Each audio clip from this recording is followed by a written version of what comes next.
Hello and welcome to BBC News. A fractious meeting of G20 foreign ministers in Delhi has ended without an agreed concluding statement because of divisions over Russia's war against Ukraine.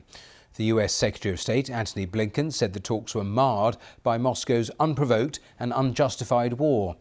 Russian officials said Moscow and Beijing had agreed to oppose what they called Western blackmail and bullying.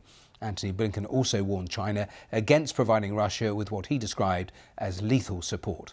Were China to engage in material, lethal support for Russia's aggression, or were to engage in the systematic evasion of sanctions to help Russia, that would be a serious problem for our countries. It made clear that there would be consequences for engaging in those actions.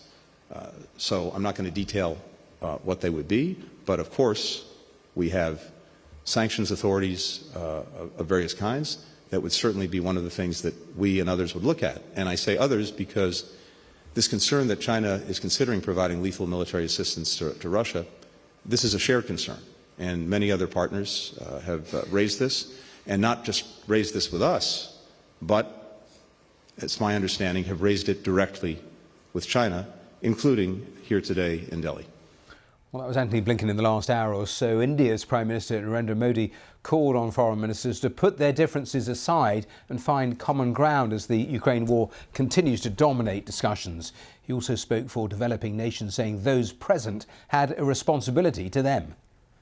It is but natural that your discussions are affected by the geopolitical tensions of the day. We all have our positions and our perspectives on how this tension should be resolved. However, at the leading economies of the world, we also have a responsibility toward those who are not in this room. Well, let's talk to our US State Department correspondent Barbara Plett-Usher, who's travelled to Delhi and has been listening to the various contributions through the course of the last 2 hours. And Barbara, the bitter divisions on Ukraine couldn't be hidden, could they? No, and it was clear that they had hardened since the previous G20 meeting in Bali last year. Now it was quite clear that Russia, as well as China, were basically on one side, and the United States and its allies were on the other. And Russia was quite forthcoming with its criticism of the West, blamed it for the crisis, saying that it was scapegoating Russia in order to basically make up for its own failures, saying it was ready to negotiate, but the Americans were not asking the Ukrainians to negotiate. They were instead pursuing the war.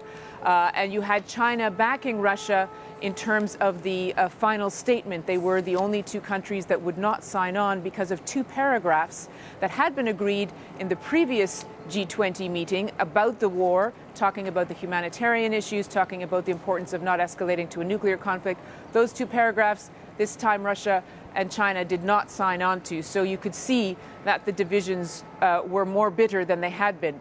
Having said that, the Indians had an agenda that they wanted to follow about helping developing countries known as the Global South. They positioned themselves as the voice of the Global South, and they really wanted discussion on that. And so a lot of the negotiations on the final communique, or the final outcome document, it wasn't a joint communique, were about other things than the Ukraine war. And there was progress on that, according to the Indians and also according to Mr. Blinken. So they feel that 18 out of 20 ministers' countries did sign on to what was actually a productive effort to deal with some other issues. And Barbara, finally, Blinken and Lavrov were supposed to have met on the sidelines for about 10 minutes or so. Do we know what exactly was discussed?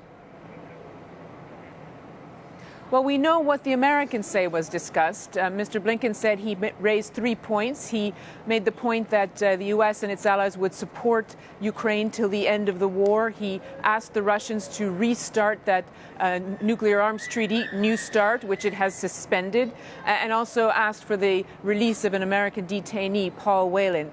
He said it was less than a 10-minute discussion. It was informal. It hadn't been arranged ahead of time, but it was the first time the two men had met met face to face since the war started. The Moscow really played it down. They said that Mr. Blinken had asked for the contact and that it wasn't a proper meeting. It certainly wasn't a negotiation. All right, Barbara Pett Usher live for us there in Delhi. Thanks very much for the latest.